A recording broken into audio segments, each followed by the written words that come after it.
A day in my life, pero hindi ako magtatagalog, magkakapampangan ako. Nung AU Balo guys, kapampangan ko, yes. May panganak ko kay Pampangan Pero ako masyado magkapampangan ka ng video ko. So lumwal kami ng abe ko, munta kami king outlet store. And medyo marimlaking wall. Sana li ko mga algal ako Balo, pero bala mo awkward kung magkapampangan king camera. Pero alin ako makalina magsalita pa checking personal. So tara, tuki kayo kaya kami. Lumwal ta na guys. Diyos ko, karimlan mga syas na ako. Mga syas na ako gamat. Balo yo, adwang Domingo na ako choluang bansa. Kukutang dana nung kapilang kumuli ako nung muli ko pa. Keling Japan using motor rampon tricycle. Gamitan da ni train. So lungob ta na keling station. So salita ng ticket. Ticket. Kapag Tagalog, ticket. Pero pag Kapampangan, ticket. Dapat maka-emphasize itang K. Keling Japan, balong-balo mong mabulok yung asboking kasabi mo. Kapag mamasok yung asbok, itry tayo. Ay, ayun na papansin din sinabi ko na. So atso kami ngayon ni Kening Mitsui Outlet. Kasi wala na kami agawa ka rin pera mi. Kaya iwaldas mi nemo. Kaya bang, joke ya ito danupa na ako, grabe. Mangalgal din kalamnan ko. Mantunta mong pipanganan, tara. Manganta na. Sakto ya mo. Mas masarap na pala magluto din Kapampangan. Biro mo guys, pero okay naman. Ladies and gentlemen, mga ikasiko kabukanan, let us all count down Sana maganda. and lift our eyes. 3, 2, and 1! Ayan, this signals that the spirit of the season has Magkano budget dyan? 500 pesos? Update sa nawala kong passport. 9 o'clock na ng umaga at literal na wala akong tulog sa kaka-overthink ko. So pupuntahan ko na yung store kung saan ko naiwan yung passport ko. Lord, sana nandun pa. Nag-search ako tapos 10 AM daw sila nagbubukas. So pupunta na tayo doon bago sila magbukas. So naglalakad lang ako papunta sa subway. Nandito na ako sa subway guys and kinakabahan na ako. Hindi ko talaga alam gagawin ko pag wala talaga dun. No, hindi pwede. Makakapag-Japan kami. Kasi sayang yung mga binayad ko, be. Guys, nakasakay na ako. Guys, nandito na tayo. Kinakabahan ako. Tapos naiihi pa ako. Guys, wish me luck, Lord. Please, sana nandun. Nandito na tayo sa Myeongdong, guys. Tapos dun yung papunta dun sa store. Ako lang pala mag-isa ngayon, guys. Hindi ko kasama si Honey Bunch. Solo traveler. Pinapaayos ko kasi siya ng mga gamit. Pag uwi ko dun sa hotel, diretso na kami airport. Ganun. Grabe sa isang katangahan. Sobrang mahal. Mahal maging tanga dito, guys. Wait lang, may napapansin ako. Parang ang fresh ko dito sa Korea. Yun ang glass skin, no? Ito yung store, yung tier. Diyan ko nawala yung passport ko. Tinitignan ako na ito, oh. Guys, may mga staff na. Try ko magtanong if may nakita silang passport. Sana pansinin ako. Hello? Dead ma-challenge sila, guys. I left my passport yesterday here. Yes. Can you please check? Guys, ano nandito? Tinakabahan na ako. Lord, please. Magkakabait na ako, please. Hala, guys. Hala, ano tong hawak ko? Passport ko yata to. Yes, makakapag-Japan tayo, guys. Over naman, no? Hindi na siya nag-overthink. Inisip ko ngayon, pupunta tayo na Japan. Guys, nasa airport na kami. Tuloy na kami sa Japan. Bye, Korea. Ano masasabi mo? Alis na tayo ng Korea. Babalik pa ba tayo dito? Yes, at sana next time hindi mo na makakalimutan yung passport. Guys, naiiyak ako ngayon. Sobrang lala na nangyari sa akin.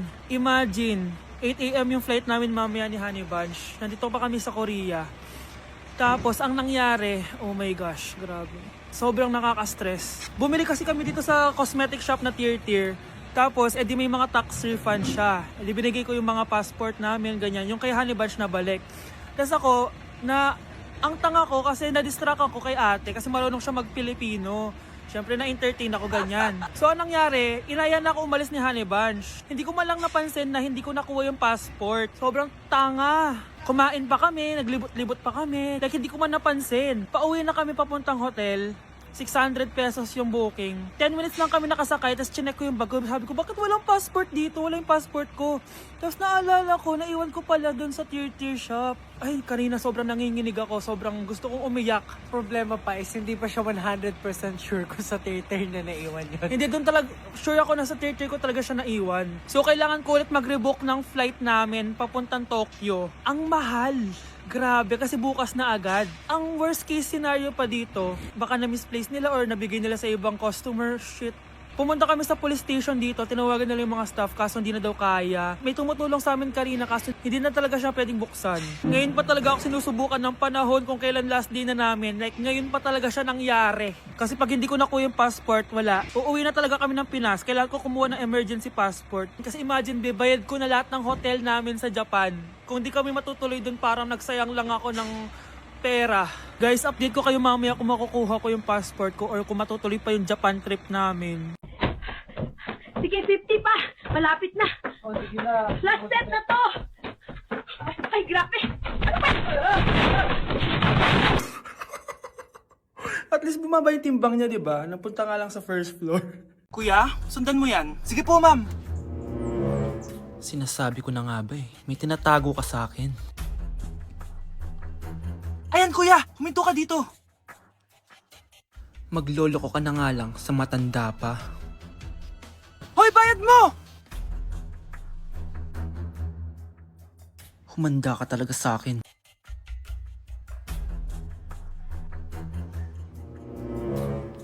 Ang sweet niyo naman. May paregalo ka pa, ha? Ano yun? Scarlett? Anong ginagawa mo dito? Manloloko ka! Pinagpalit mo ko dito sa matandang pangit na to? May paregalo ka pa, ha? Eh, sa akin nga, wala kang binibigyan na regalo, eh. Scarlett, magpapaliwanag ako. Manahimik ka. At ikaw naman, matandang pangit, sayong-sayo na tong boyfriend ko. Magsama kayong dalawa. Aba, walang respeto tong girlfriend mo, ah. Ano pinagsasabi mo, Scarlett? Eh, nanay ko to. Excuse mo lang yan. Eh, mukha kang nagtatago ka kanina, eh. Nagtatago ako kasi isusurprise namin yung tatay ko. Ganito babae ba yung gusto mo, anak? Yung walang modo? Nay, pagpasensyahan niyo na siya. Tita, sorry po. Anong sorry? Matandang pangit ako, di ba? Lumayas ka dito, babae ka. Sorry na, tita. Ayaw mo lumayas, ha? Brownie! Good boy! Tumakbo ka na! Class!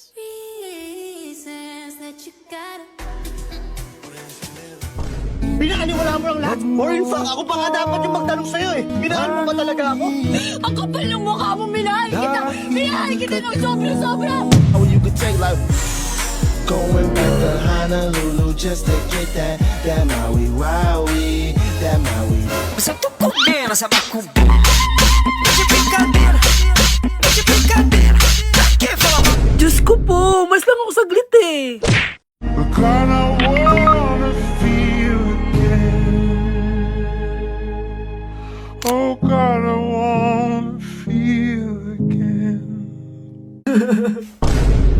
Be, ano yun? Bakit sila nagkikiss? It must have been the wind. Annyeonghaseyo! Guys, sobrang lamig! Nasa Korea na ako! At syempre, ano pa bang gagawin natin? Titikim tayo ng convenience store snacks! Guys, hulaan nyo kung nasan ako, walang ganito sa Pilipinas.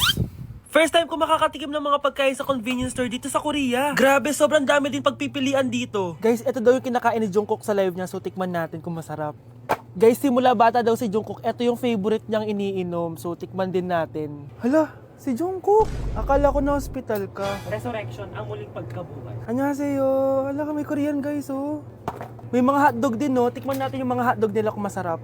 Guys, may nakita ako, matcha siya na pandesal, tas may ulam siya sa loob. Tikman natin kung ano lasa.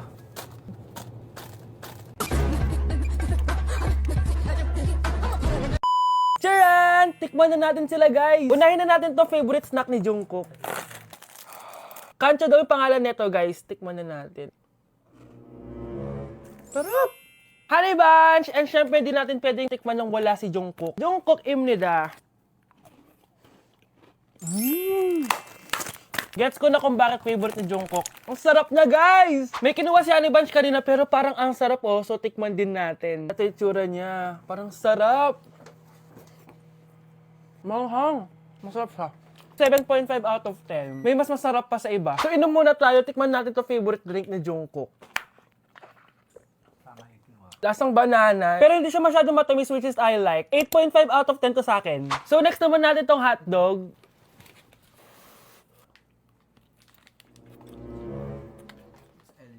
Ano yung lasa? Hindi ko siya gusto, guys. Weird na lasa niya. 3 out of 10 lang to sa akin. Hindi ko siya masyadong gusto.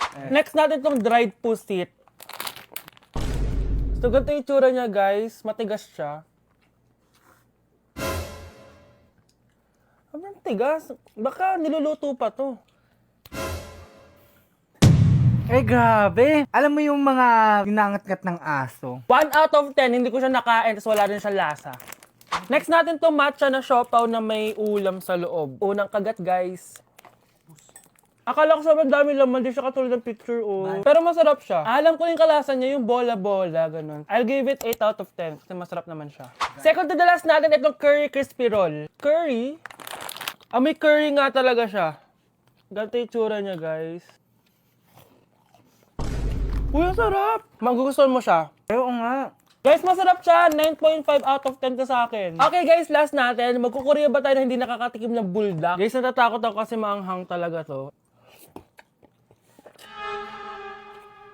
Hindi siya maanghang, guys.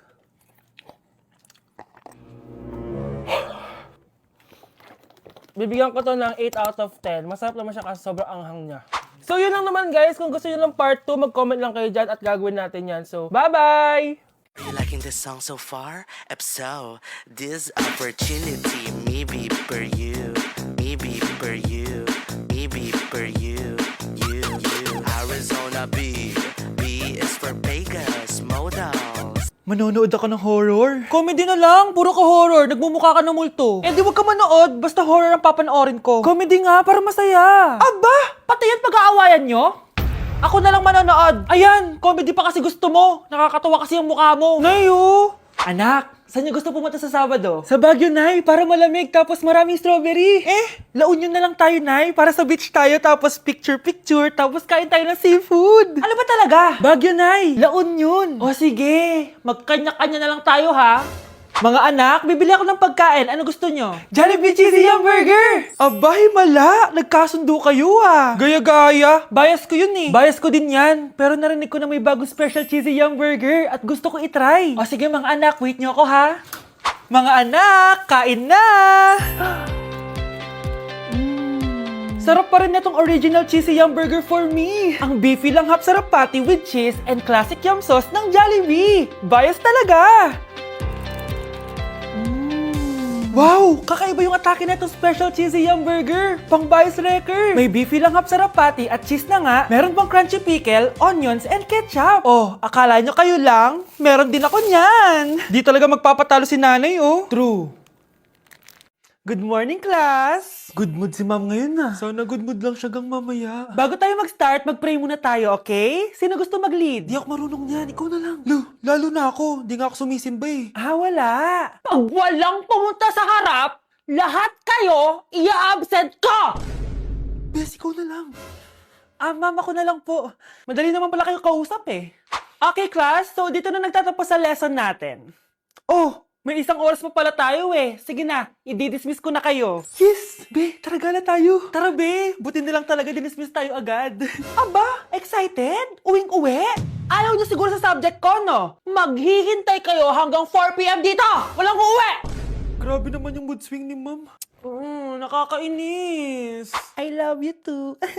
Okay, class. Dahil good mood ako today, hindi tuloy ang quiz at lesson natin. Ay, salamat. Magagawa ko na yung assignment ko sa math. Bes, pakopya naman ako niyan. Aba! Sino nagsabi sa inyo na pwede kayo gumawa ng assignment sa ibang subject, ha? Ma'am, talagang sinisira niyo mood ko, ha? Lahat kayo bagsak sa quiz! Excuse me, Ma'am Reyes? Bakit mo tinatakot ang mga anak ko? Ma'am, hindi sila matututo kung hindi ko sila tatakutin. Hindi mo kailangan takutin ng mga bata. Kausapin mo sila na maayos. Tama. Tayo ang pangalawa nilang magulang. Dapat maging safe sila sa atin. Gusto mo bang maalala ka nila sa mga pananakot mo? Facts, ma'am. Umayos ka na, kung ayaw mong isumbong kita sa principal. Deserve.